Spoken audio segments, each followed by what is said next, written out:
के नए तरीके सामने आ रहे हैं, किस तरह से पुलिस जो है लोगों का अवेयरनेस के लिए क्या कुछ काम कर रही है, क्या कहना चाहेंगे?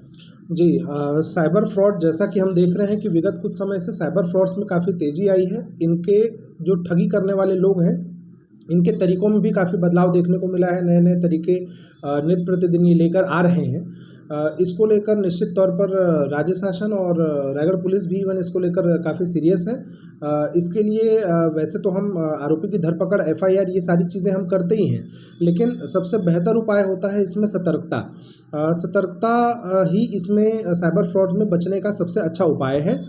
सतर्कता के ही संबंध में मैं आपको अवगत कराना चाहूँगा कि अभी सबसे पहले तो कुछ जानकारियाँ मैं आपसे साझा करना चाहता हूँ।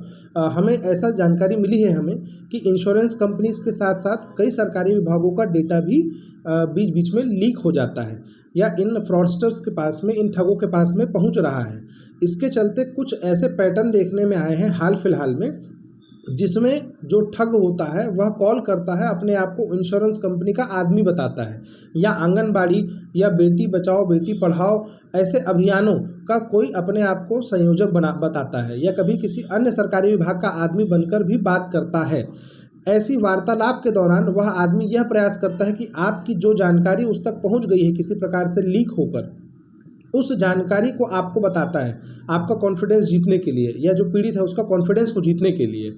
तो अगर वह सपोज़ आपको इंश्योरेंस का नंबर बता देता है कि ये आपका पॉलिसी नंबर है और आपका ये नाम है, तो ऐसा वह इसलिए करता है ताकि वह कॉन्फिडेंस पहले जीत सके। इस तरह कॉन्फिडेंस जीतने के बाद वह बैंक के संबंधी निजी जानकारियों को प्राप्त करने का प्रयास करता है ताकि वह किसी न किसी प्रकार से फाइनेंशियल फ्रॉड कर सके और प्रार्थी को, पीड़ित को नुकसान पहुंचा सके।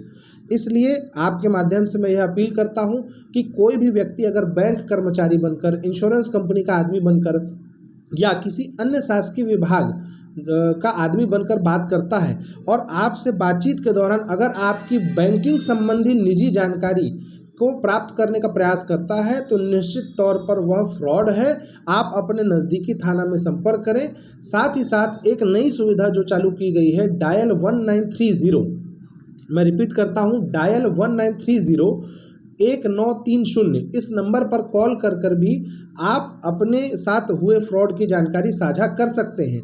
यह सुविधा इसलिए उपलब्ध कराई गई है कि यदि किसी व्यक्ति के साथ फ्रॉड होता है और वह तत्कालिक राहत चाहता है, ट्रांजैक्शन में होल्ड चाहता है, तो वह तुरंत इस नंबर पर संपर्क करके अपनी जानकारी जो फ्रॉड की गई है उसको साझा कर सकता है।